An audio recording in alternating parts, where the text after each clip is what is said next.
Assalamualaikum warahmatullahi wabarakatuh. Allahumma salli ala Sayyidina Muhammad. Allahumma salli ala Sayyidina Muhammad.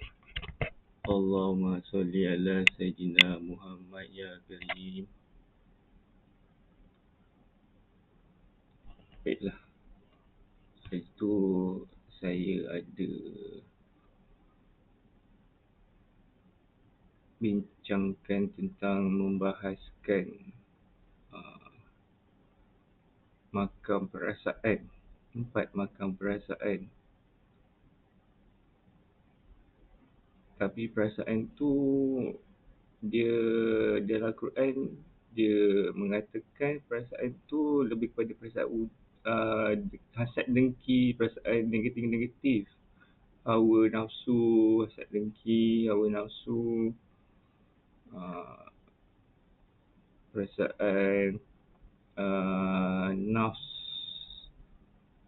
tazkiyatun nafs. Ini lebih kepada perbincangan penyucian hati dalam, kalau kita tekankan dalam tarekat ini bab penyucian hati.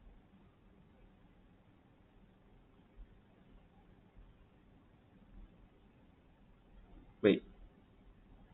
Jikalau kita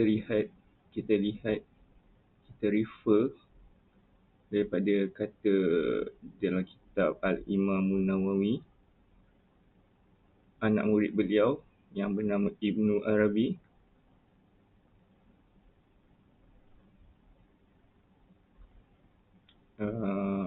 beliau telah menulis dan mencatat beberapa permasalahan di dalam bab tazkiyatun nafs.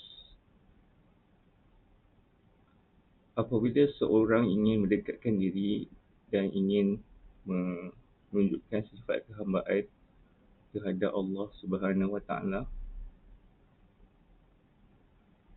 nak memupuk diri untuk menunjuk sifat kehambaan itu, kita kadang-kadang di dunia kita terpaksa garang, terpaksa. Sebab kita tak boleh nak layan semua orang.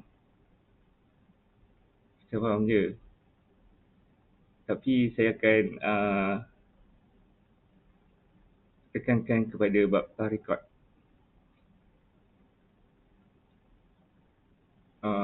Di dalam perhambaan diri kepada Allah, terhadap Allah, bila seseorang di dalam makam tajalli,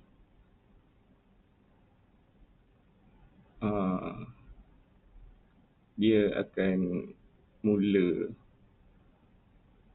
lupakan segala benda di dalam dunia. Akan mula melupakan dunia.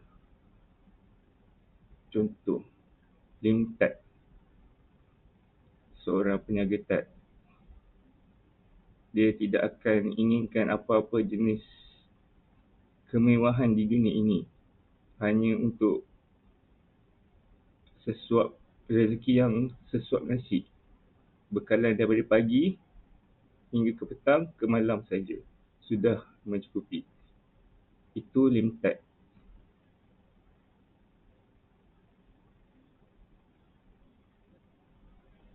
Bagi yang tahalli,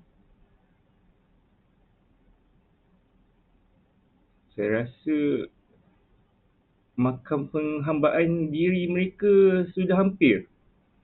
Memang dah hampir. Tahalli ialah kemuncak terhadap pengabdian diri kepada Allah atau terhadap Allah Subhanahu Wa Taala. Kata Imam Nawawi juga dalam kitab Ibnu Arabi, karya Syekh Abdul Qadir Al-Jili,